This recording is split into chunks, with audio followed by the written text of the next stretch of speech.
Couples should live together before they are actually married. This can be argued with a number of sources and reasons why. We are often told not to live together before we are married. I will be going over 3 main points as to why we should live together before actual marriage. First, the financial burden would be lifted from our shoulders, as splitting money can be much cheaper and affordable. By sharing a house or an apartment, the rent can be split into two, which makes it more affordable for both of the parties living there. Not only does it split the cost of rent, but since you are most likely sharing food, it also cuts the food bill in half. Your spending habits never seem to be an issue when you are dating, but living together brings money to the forefront, says Mazzini in an article. You'll have to negotiate who pays for what, like dinners out or groceries, how you'll cover the bills, and how you both feel about discretionary spending. Secondly, you are able to get to know your partner more in depth, which will help tremendously when you are actually married forever. Dr. Helen Nightingale says, couples tend to have intimate contact with each other more than 3 times per week, compared to married couples that have 2 to 3 times per week.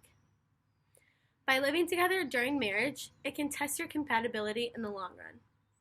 You will find out hard things such as how tolerant you are to each other's differences, and easy things such as how long the other takes to get ready in the morning. Hanging out together without living in the same place will not show you how the other person lives. If he or she is a neat freak, or if they don't care about cleaning up after themselves. Living in the same space can give off an impression of what marriage will actually be like. Thirdly, sharing a living space with your significant other can show their responsibility side. When living together, you have many responsibilities other than the financial aspect. You will have to split chores such as dishes, taking the trash out, and even cleaning just the house. When figuring this out, the Focus on Family website suggests this. Once you reach this stage in the game, it is important to write everything down and make a chart that clearly designates each portion of the overall workload as yours, mine, and ours. This will be helpful in the process and create a non-argumentative environment to be successful when sharing a living space. This will also help create an organized living area when you do actually get married, with maybe a schedule as well.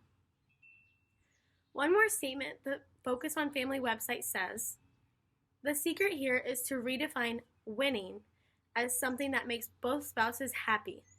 By living together before the real deal, you can get a head start on winning. Overall, living together before marriage has nothing but great things to say. It is more of a positive than a negative. I believe there are more advantages than disadvantages in living together before marriage, because sometimes disadvantages in this kind of relationship are avoidable. These are things such as religion, parenting issues, and many others. When making these decisions, you should think about what is best for you and your partner. Living together can greatly add growth to the relationship for future success.